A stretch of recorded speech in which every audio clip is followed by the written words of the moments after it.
The games was a Roblox event hosted from August 1st to 11th, 2024, and let's just say it was not a good event. There have been many negative feedbacks about the event, claiming that the quests were good, some probably even worse than previous events. Now I want to see if that's truly the case, and the only way I can give my opinion on the entire event is to complete all 51 games, rating each one individually, then come into the same conclusion as everybody else. Before getting into the video, I have some rules to clarify. Rule number 1. Games are rated based on their silvers, not their shinies. Rule number 2. That's it. Let's begin. Although the minigame has nothing to do with Adopt Me, they still managed to make a decent experience. With a fair amount of practice, most players will be able to get all silvers in this game. Racing is only a part of the quests. The other parts are simple RPs and puzzles that anyone can do with ease. It's pretty lame. Arsenal's one of the very games that's good in this event. They got a brand new game mode with original voiceovers, unique enemies, and even bosses. It does take a long time to get all silvers if you are doing solo, but if you want, you can bring friends to complete the game too. Very great from Arsenal. People hated the tennis racket, but I don't know, I found it pretty fun to play with the racket.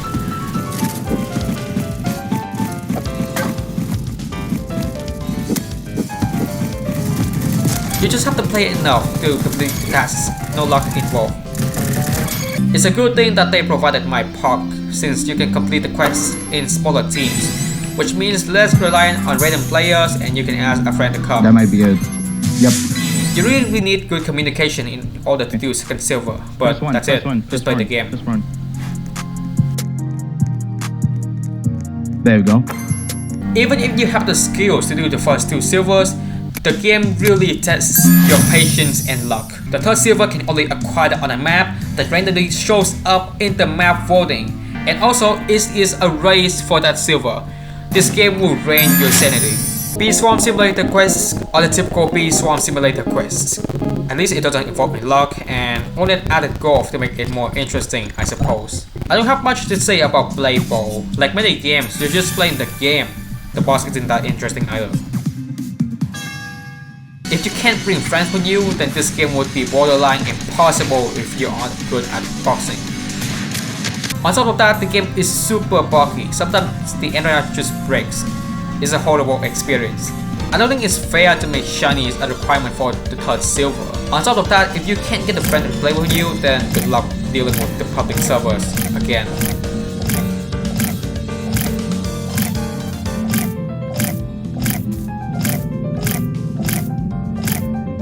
I didn't record the footage where me and Kabuto got 3rd place, but I think the players are pretty lenient with voting.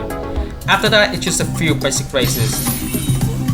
The obbies aren't hard, but trying to get to top 3 times will be a struggle, considering many experienced players will surpass you with their extremely good cars. Just hope that you make enough money, buy faster cars, and upgrade. Other than having an original map, you just have to play the race 10 times to get all silvers. They are pretty quick to earn too, it's disappointing.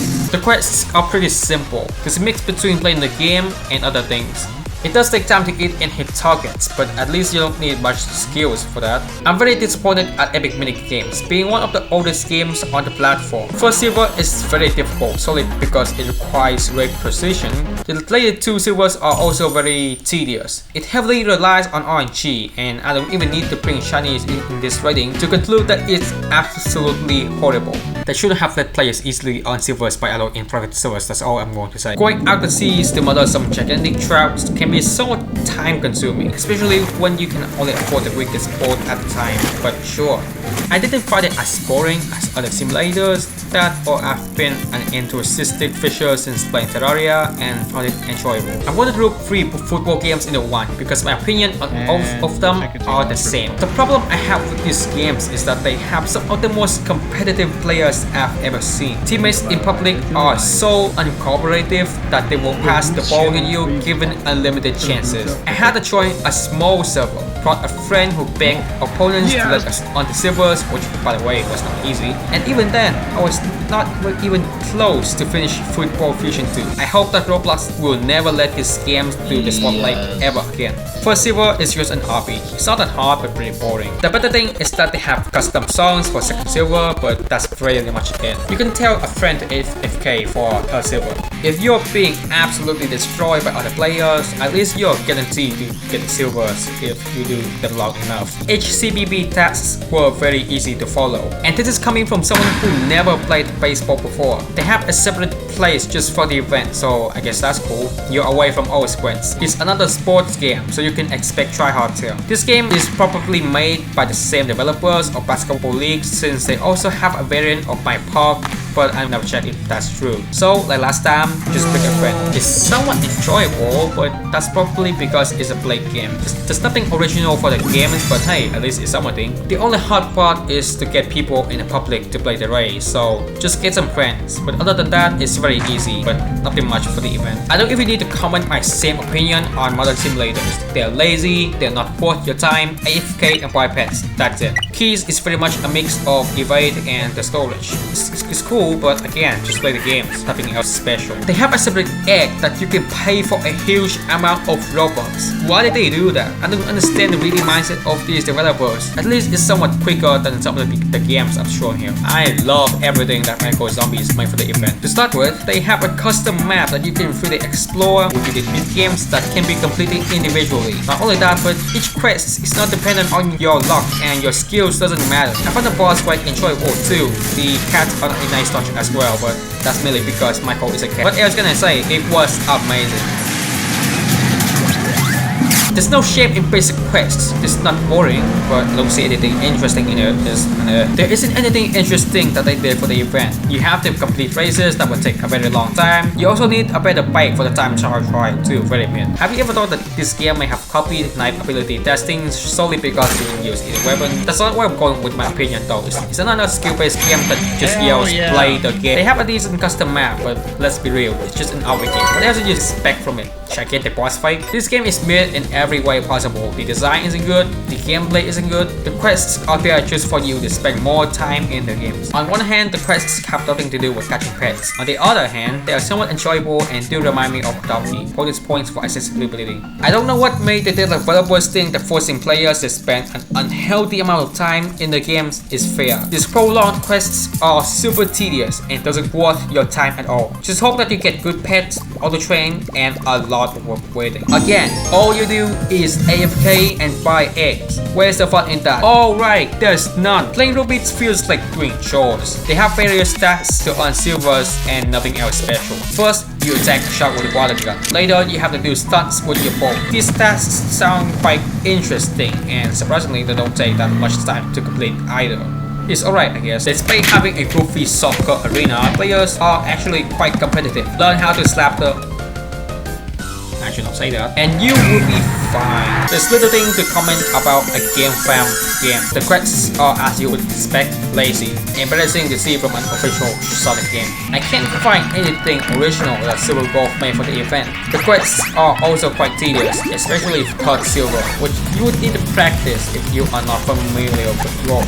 Quests in Survivor Killer is very boring and time consuming. Not to mention the fact that you have to bring a friend to play with you. It's a requirement that I've never seen for an event before, but whatever, it's bad. Yeah, I don't think they've done anything original for the games either. You just play the game, that's it. Well, the addition of soccer feels like a filler, but whatever. The quests are lazily executed. You just hope that you complete enough unique events to get the card silver. Ultimate Football is quite tedious, but hey, you have a couple of options to choose depending on your preferences.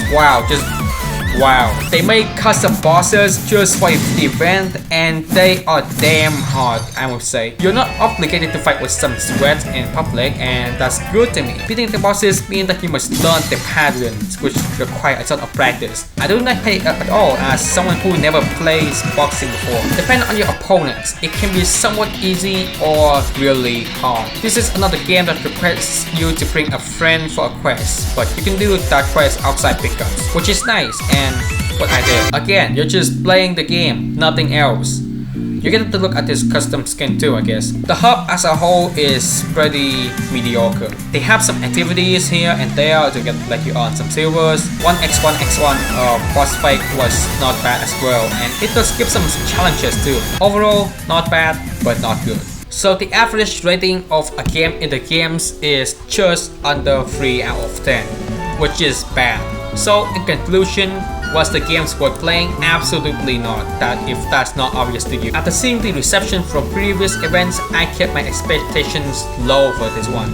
And while some games blew away those expectations, the majority of the games are, as expected, badly executed. Some highly depends on your skill for being a skill-based game. Some would waste your time solely because it depends on luck, and some it's just too tedious or repetitive. When you have these games which barely make an effort in creating something good, with half of the selection told you to just play the game, it really makes you wonder if Roblox actually cares about the quality of the events anymore. If Roblox is going to recover from this, they need to not only pick better games in the platform, but to make sure that the quality of the games is as good as possible. As they always say, quality is better than quantity. I usually don't do events like this. Like if I would do the complete 10 games and got everything, I would just immediately quit. I did not feel like doing all 50 games. But like I also don't want to hear things like, oh, this game is really good. No, this game is really bad. I want to see the game in action. I want to see the game myself. So I tried all 50 games and it was the worst decision that I've ever made. But also, I get to know that which games I should not touch and which games that I should really promote. Like Micro Zombies. I never played Micro Zombies before, but damn, the quests that they made for the event is damn good. It's the only game that got a 10 out of 10 rating, so nice job from Micro Zombies and another boxing game and Arsenal. I wish that they keep the event plays like what Arsenal did for the Slaughterhouse, but again, it's their choice. What can I do about it? Yeah, that's everything that I want to say. You can leave now, please.